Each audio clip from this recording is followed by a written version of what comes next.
Hey Ellen, how's it going? Heard you had your own Detective Pikachu adventure last week. Hope it went okay. Yeah, it was fine. It was fine. Why wouldn't it be fine? Stop asking, okay? Whoa, okay, I was just saying. Yeah, well, you shouldn't come in here and start accusing me. Is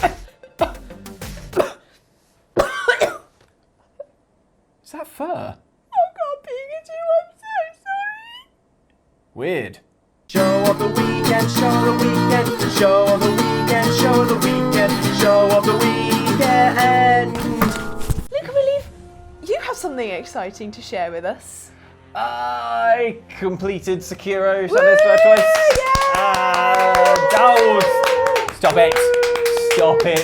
Stop it. Stop Round it. of applause. No, don't deserve it. How have you found it? Exceptionally hard. It's been a weird sort of journey, actually. I don't feel quite as happy, heroic and sort of all-conquering and glorious as I hoped I would. Yeah, it's kind of like, I feel like I've sort of like collapsed over the finish line. I'm trying to tease apart how much of this is the game and how much of it is my own psychological hang-ups and anxieties. But I often felt like I didn't really sort of deserve to be where I was. Like in the game, I'd be like, oh yeah, I'm quite near the end of the game. I'm sort of, you know, I did that boss. I'm like, but do I deserve to be here? Like, am I actually good at the game? Did I just kind of luck it out? I was getting a sort of like weird sort of imposter syndrome kind of thing kind of going on. And you know, in my more lucid moments, I'm like, the game's a hard game. Like, if you can get through it, you know, that's something to be pleased with. But yeah, I kind of have this weird feeling like, oh, I think everyone else is a really good Sekiro player, and I just sort of like fumbled my way to the end credits. I think most people do fumble their way through. With any game like that, there is a level of I think probably part of that just comes from the fact that it's like it was so tough actually that I think it does go a little bit beyond that kind of like woo makes you feel like a hero and a bit more into kind of like, how did I luck my way through to the end credits? Or something? Yeah, exactly that. The final boss, which I won't show, I am going to show some of the boss battles in this, like the same as last time we talked about Sekiro, but I won't show the final boss, I guess. But yes, the final boss is absolutely... You showed me a bit, and he doesn't look very intimidating, but when he starts moving, you're like, Yeah. What I can say is that like that fight it took me days, and when I finally did it, I think it was like a full sort of 20 minutes probably. Because I was like, oh, you did it in 20 minutes, and then I realised you meant no. Oh yeah, no, when I went fight, from the start of the fight where I actually won, and then the final bit, I did it in 20 minutes. That's the main thing. I think like it's just the amount of time you have to invest into these games. Yeah, it's not a game if you don't like seeing the same thing over and over again. Yeah, and I get really, it's a little bit of like, I don't know whether I could master it, and then a part of it is like, I probably could, but can I be bothered to master it? Yeah, and they are different questions. Like anyone could, this is why I'm always a bit uncomfortable when people talk about these games being really, really hard, because I don't feel like they are hard as such. Anyone could play them. Anyone could beat Dark Souls. Anyone could beat Sekiro. But I feel not everyone would want to. I think it's what you enjoy most of all. Swings and roundabouts though, because there are some things that I loved about Sekiro so much more than I really didn't get from Dark Souls. The sort of agility and the grappling hook, like you really, really feel like you're moving very fast and like you can do a lot of these cool moves very, very quickly, using the sort of prosthetic arm and stuff like that. That really does add a lot of different dimensions to the fighting. Also, there was no single area in Sekiro when I was playing through it where I just felt so bummed out that I wanted to stop.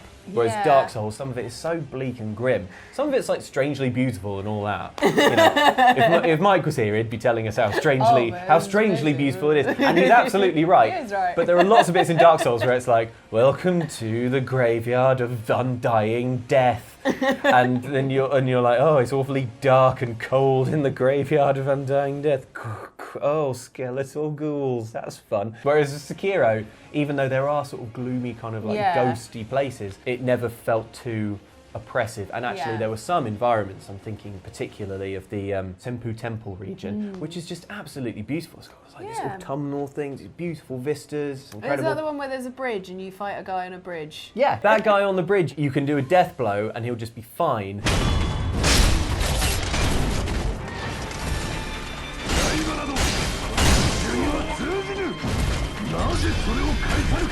What you have to do is do a death blow on him when he's near the edge of the bridge. And then it'll push him off the bridge. When he takes a death blow, he takes it one step backwards.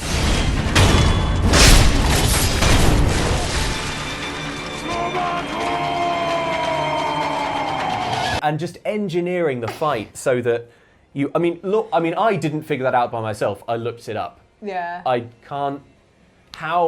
There have been a lot of things in Sekiro that I know because I looked it up. And Yeah, I would this have could to. not have been. How did people figure this out ever? There's a puzzle boss fight against these folding screen monkeys. They're not too hard to fight or anything. Yeah. They are hard to catch. Right. But there's 3 monkeys, and you're like, maybe there's another one. There's an invisible monkey who's like always sort of behind you.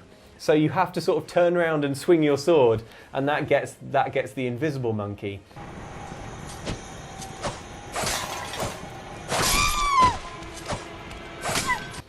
And I knew that because I gets the invisible. Yeah, because I looked it up because I was like, What what am I missing here or something? And it's like, oh yeah, there's an invisible monkey. I'm like, oh yeah, there's an invisible. Oh yeah, obviously there's an invisible monkey. The clue that the invisible monkey's there is that there are these 4 like folding screens, and then the 4th one's blank, and that's the clue that there's an invisible monkey that you have to get. But John just did the most amazing sort of eye roll shrug. How did you enjoy this game? I mean, it looks beautiful. I know that you actually love these types of games, and I'm really, really pleased that you did enjoy it. I don't know what is so broken in me that I do this to myself. One thing that I suspected last time we talked about it, and am now confirmed, I think that the bosses are a bit too hard, and that everything that isn't a boss is a bit too easy. Because enemies that aren't bosses or sub-bosses, you can stealth up to them and kill them. Or if you have to kind of fight them head on, you can kind of just wail on them, and most of them just go down after like a few sort of like button mashy hits, and you kind of get to the next boss, and don't really feel like... You've not honed your skills for the next boss. Yeah, it's subtle, but my time in Sekiro was mostly just sort of like quickly bulldozing my way in sort of 10 or 15 minutes to the next boss, and then there for a day or 2, and then to the next one. I don't want to be too down on it because I had a really amazing time, and I'm very pleased I finished it. And the thing that I want to end on is that it gave me the best boss fight that I have ever had in a video game ever. I think I can confidently say my favourite boss ever is the Guardian Ape.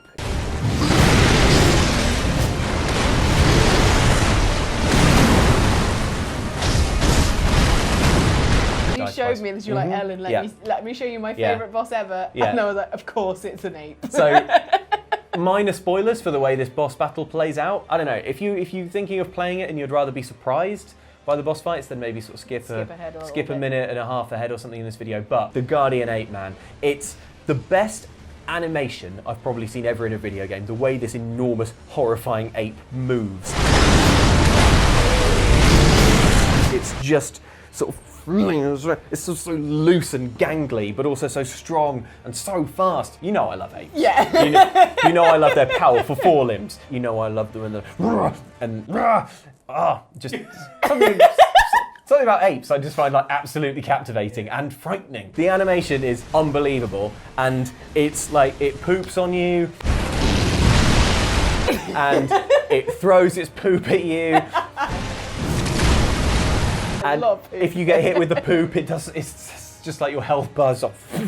So you're in this big, beautiful, sort of shallow water arena. So you've got lots of space to move around, memorizing the attack patterns so that you know which ones at the end of his combo you can nip in and go twice, just like, and then out of there in time, and memorizing that, getting the timing down on that, and then you finally chip away at his health enough, and finally deal a killing blow.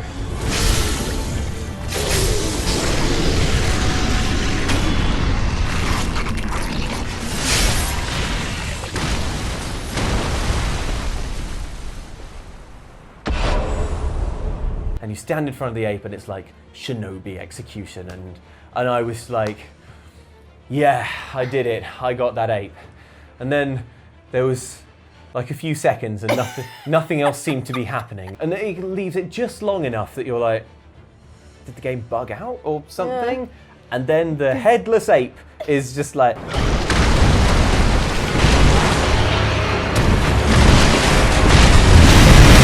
then you have a whole other boss fight that is a lot harder against this headless ape that moves no longer like an ape, but like it's horrifying.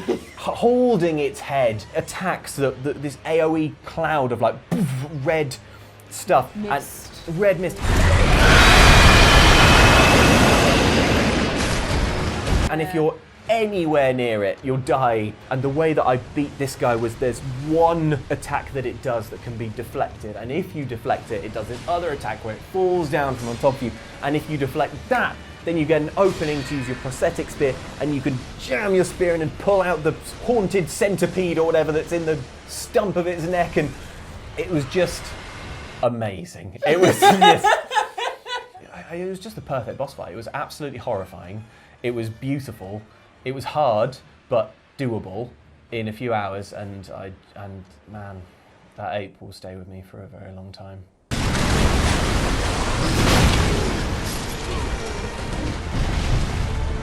So yeah, so that was Sekiro, I guess. I'm very pleased to have finished it, but mixture of imposter syndrome. Do I deserve to have finished this game?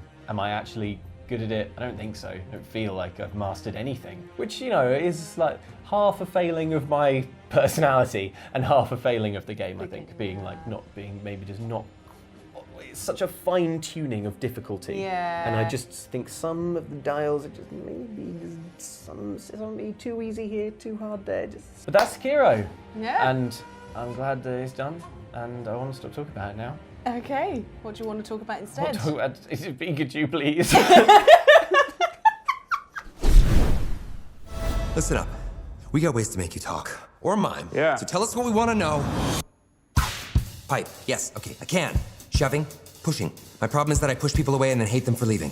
He's saying you can shove it. What? I can shove it? Detective Pikachu the movie is out this weekend, a whole film based on the Pokémon spin-off game in which a small electric mouse in a hat helps his human partner solve crimes in Rhyme City. Ellen, with Detective Pikachu in cinemas now and the sketchy-looking Sonic movie on the horizon, the Smash Brothers cinematic universe is all but confirmed.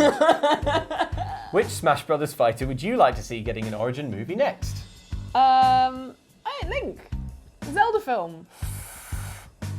Double thumbs up from John. Yeah, like, but like a beautiful, like, Studio Ghibli. But what if he talks? He might have to talk. Excuse me. I would probably watch it subs, not dubs. I'd be fine with the Japanese voice Link. I understand the fear of the British or Americanized voice, but I guess yeah, Studio no, Ghibli but that's me is, saying I want right. Studio Ghibli. The still. Studio Ghibli Legend of Zelda film. Yeah, like Okay. that would be just lovely, wouldn't it? You want Captain Falcon. Yeah. Directed by David Lynch. Yeah. Ellen, whether he's searching for clues, chugging cups of coffee, or working over a suspect with a length of pipe, Detective Pikachu gets results. That does not happen in the movie. Doesn't happen in the film. We've seen it doesn't do that. This despite the fact that this diminutive private investigator cannot use any of the powerful moves available to most Pikachu. But how much do you know about Pikachu combat, Ellen? I'm going to list some moves, and you tell me if they're a real move that Pikachu can perform in the games or not. Yeah. Thundershock. Yes. That is real. A jolt of Yeah. electricity crashes down on the target to inflict damage. This may also leave the target with paralysis. Play nice. No. That is in fact What? a Pikachu move. What The is user it? and the target become friends, and the target loses its will to fight. This lowers the target's attack stat. Aww. Next up, Quiver Dance. No, but I think that is a real one of like one of the bee Pokemons. It is indeed a bug-type Yeah. move. The user lightly performs a beautiful mystic dance of the kind that 'Cause a bug bees- would do. Well, bees wiggle their butts to tell everyone where the pollen Sensual is. bee like- dance. Like the pollen's over there. You may want to What cut. a view. You may want to cut that, John. No way. How did we get talking about sexy bees? Moving on. Didn't you? I feel like it was. I feel like it was. I feel like it was implied. Mud sport. Mud sport. No, I think there's one that's similarly named, but not that one. Mud sport is not a Pikachu move. The user kicks up mud on the battlefield. This weakens electric type moves for 5 turns. That'd be Tickle. a ground. Tickle, yes. Yes, Pikachu can learn tickle. The user tickles its target into laughing. Nuzzle. Oh, I want that to be real. You might want it to be real, but you might not like what it does. The user attacks by nuzzling its electrified cheeks against the target, which leaves the target with paralysis.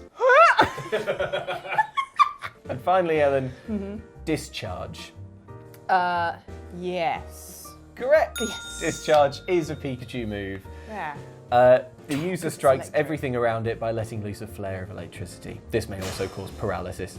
Ellen, in the Detective Pikachu movie, one challenge faced by Pikachu and his human pal Tim is a language barrier. Because while Tim can understand Pikachu, nobody else can, and only Pikachu can speak to other Pokemon. Ellen, how well will you master communication in the Pokemon world? In this scenario, you are a Pikachu. Please put on these Pikachu ears that I made. Think you'll agree they are a craft sensation. Yes! Amazing. I feel like I'll just get some lipstick and circles on your cheeks. Maybe just pinch them real hard. Trying to burst some capillaries. In this scenario, you are a Pikachu who cannot talk, but is a witness to a crime. The theft of Ash Ketchum's prized bicycle. Before we go any further, I must bring in special guest, Detective Jane Douglas. Ellen, on these cards is your witness statement, which you must communicate to special guest, Detective Jane Douglas. Hey. Jane, are you ready to crack this case wide open? I'm gonna. Well, we've got a witness here. Look, Oh. there's the witness. Oh yeah. You've got She's seen things. You can tell. Look at that harrowed expression. Okay. So, Ellen, you can only move on to your next page when you have communicated the meaning of your card successfully to Detective Jane, and you may only communicate as a Pikachu would with mime and use of the words Pika, Chew, and Pikachu. Viewer, what Ellen is required to communicate will be written on screen for you to see, so that you can see what Ellen is trying to communicate. I will conduct the interrogation. I'll be good cop in this situation. Okay. Hey, I'm the witness. So far. All right, witness Pikachu. Thank you for agreeing to help me and my colleague, Detective Jane. Making some inquiries. Just making some simple inquiries, no need to panic. Please, you appear to have been a witness to something to do with this crime. Pika. Good. Can I ask, when did this take place? Pika.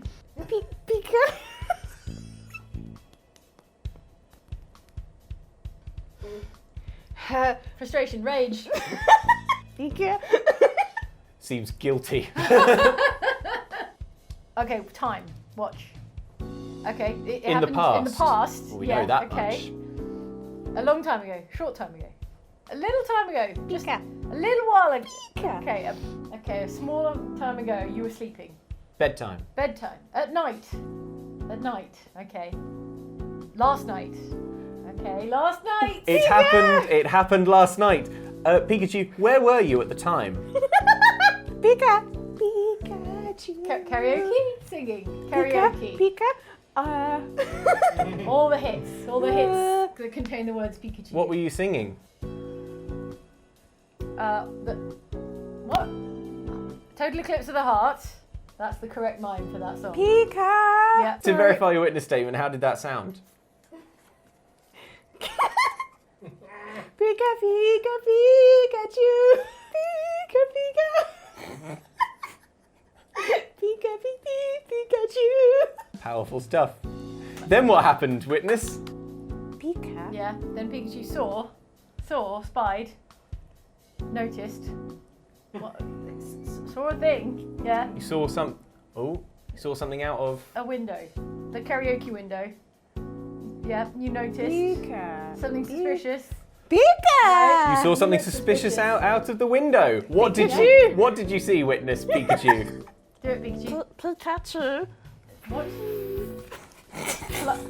Flying? Hey, don't get mad at me, Pikachu. Pika. You're the one. Oh. Pika. What? That's actually pretty good. A plant.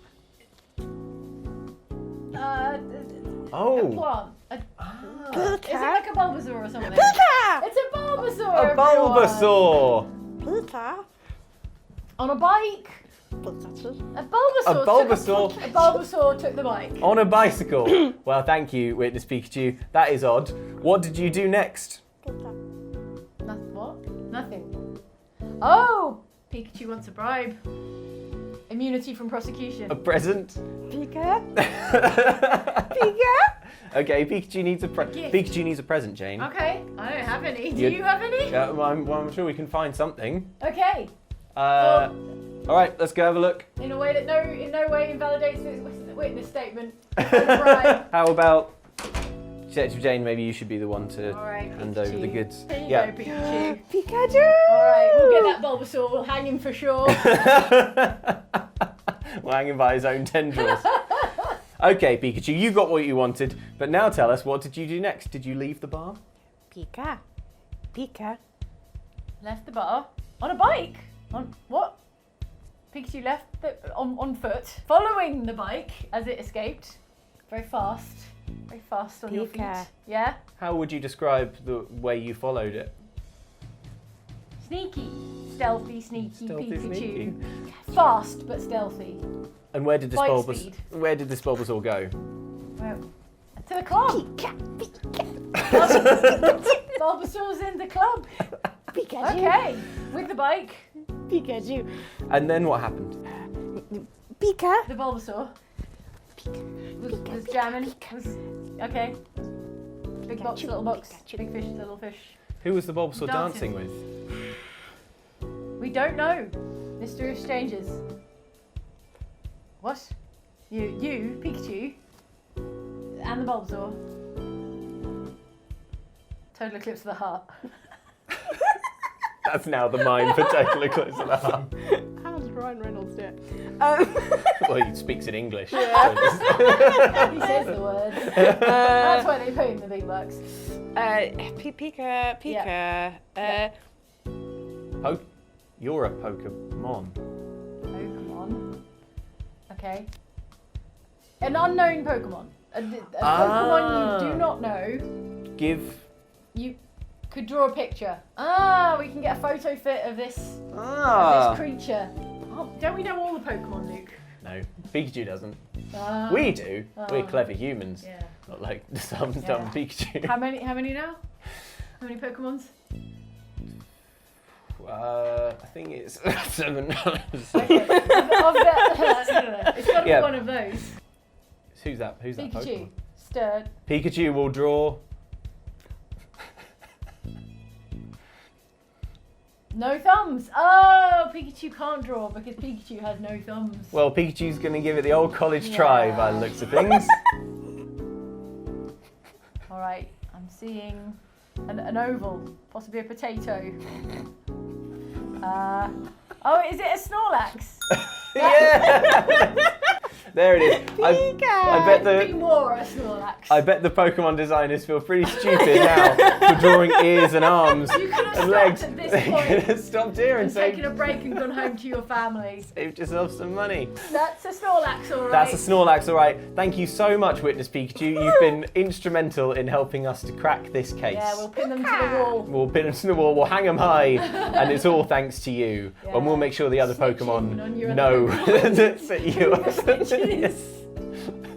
Electric mouse, more like Electric rat. electric rat. Thank you very much, Jane. That was great. Well done. You are dismissed. You can. Why don't you keep that as a Alright. souvenir? That's my pay. You take that. All right. You take that to Do the whatever E-Fit you like with boys. it. I will. Yeah. I'll run this down to the boys in the frying pan. Well, Ellen, Pikachu, you've helped to crack the case. Pika. There we go.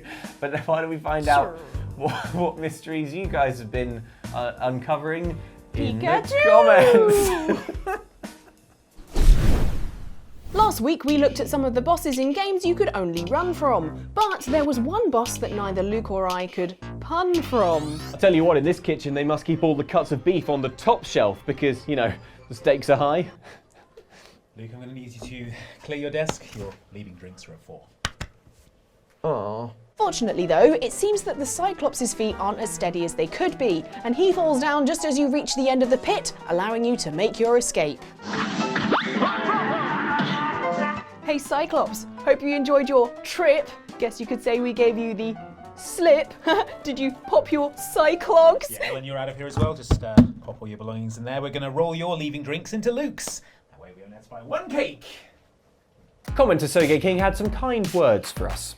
R.I.P. Outside Extra. If you thought those puns were worth your job, you were right. So right. I mean, it's lovely that you enjoyed the pun, but honestly, the paycheck So right. pension, I'm going to miss that. Elsewhere, Ellen went to play Borderlands 3 at the reveal in LA and did a live stream from the event. So there's anything that's green, you can loot the hell out of. Lovely, lovely, lovely. Num num num num num num num num num num. Some people noticed your affinity for loot, Ellen, including Andy McP, who said, Borderland devs, come play our game. Ellen, nom nom nom nom nom nom nom nom nom. Probably. Num num num num num. Delicious food. Yes, but also the hectic, exciting gameplay is Num num num num one num of the... num num num. Just the loot, okay. Also on the channel, we went all wobbly in Tabs, aka Totally Accurate Battle Simulator, and found out the true power of hobbits. I'll be against the Geneva Convention. Yeah! I don't even want to know what he died of. I don't. Rip and I tear. don't. Oh, look at his arms! I tell you, man, the hobbits. Ellen's lost it. Commenter Volsuin had a theory as to some Lord of the Rings lore. 3110, the reason why Sauron never dared invading the Shire. One does not simply walk into the Shire without some serious protection. Not with 10,000 men could you do this. Finally. It is folly. Mike joined Luke on the purple sofa to chat philosophy and plug wiring. Well, that's true. And in fact, Dakar said, like, I think therefore I am, because Dakar had this, so he was trying to strip away everything that he thought to be true down to the only thing that he completely could believe in. And he ended up on this idea that, like, the only thing I can completely trust is that I exist, which is sort of like solipsism. And then Dakar used the idea of God as a trustworthy source to then build his way back up to basically everything being accountably real. But a lot of people That's think... an interesting way to... Yeah. A lot of people don't really believe that was a solid foundation upon which to build this whole thing. Some people got a lot out of the show, including Sarah, who wrote, I can't believe how much I learned. I came for the video game talk and stayed for the philosophy/plug wiring class. And if that isn't an unexpected combination, haha. Luke, what are you doing? You know that we can't teach people stuff on this show because then they'll come to expect it. Oh, but I just thought it would be No, nice. but then we can't deliver on it, Luke. Oh, okay, well, here's a fact. The next bus is in 10 minutes and we can make it. Yep. So, Luke. Yeah. We missed the bus. But hey, we've got Art Corner where we can hide. Don't expect facts from us. But you can expect wonderful art from all of you. Yeah, you guys are absolutely, you guys are delivering. You guys are great. No one's questioning that. First up is a regular, Dave McKay. Oh my gosh, Dave, you've done it again. From Gang Beasts. Oh, from our Gang Granny Beast stream. Murder, Jane's character. Respect your elders. Granny Murder is going to take you for a walk to the incinerator. Granny Murder, what do you like? My favourite line from that live stream was, I'm gonna murder you like I murdered my 9 husbands. I was in the loading bar corner just crying. Yeah. That's brilliant. Granny- It's so good. I just love the pile of bodies that she's Pile of standing bodies. on. Such a rich backstory for Such Granny a Murder. great It's looking comic. So quickly. That's incredible. So good. That's not the only incredible thing that someone sent in. What? Here from Yatsumi on Twitter. Is that a Keyblade? Yeah, it's Counterpart's Keyblade for our D&D, and it's really cool. It's got the Eldritch and Prudence's in, and it's got the bomb for Egbert, And the then bomb it's is got made the little lightning lightning chains. for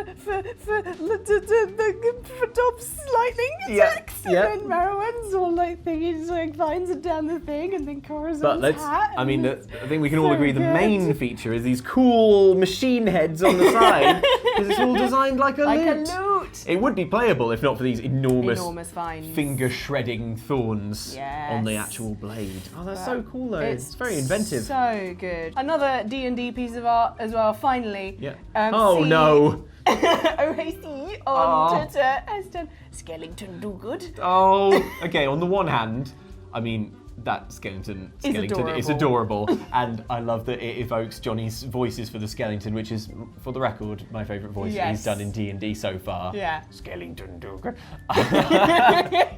yes, boss. I really like. On the other hand, I know what's coming out of those drinks. Orphan blood. We didn't have to say it, Ellen. I was saying that so that it could remain unsaid. Not just blood as well. Probably some bones and cartilage in there. Just all crushed up orphans. Crushed up bone heap. Well, thank you so much for sending in your wonderful art. That's great. It's so charming. Even if it hurts Dob's soul. It's all right. There's nothing left to hurt. So thanks for watching Show of the Weekend. As always, I thought this outro was going to be normal. Pika! Oh dear. Oh, it's going to be like that, is it? Okay, well, Ellen Chew, Peak Ellen. Are we doing any live D&D? Pika! Pika, Pika, Pika, Pika, Pika, Pika, Pika, Pika, Pikachu, Pikachu, Pikachu. Annoyingly, I feel like there's going to be a lot of helpful information on screen that's going to make that all actually make sense. Pika! Thank you for watching, guys. Pikachu! Like and subscribe if you enjoyed this. Ellen, any final words? Pikachu. Profound. Pikachu. Pikachu. That's profound.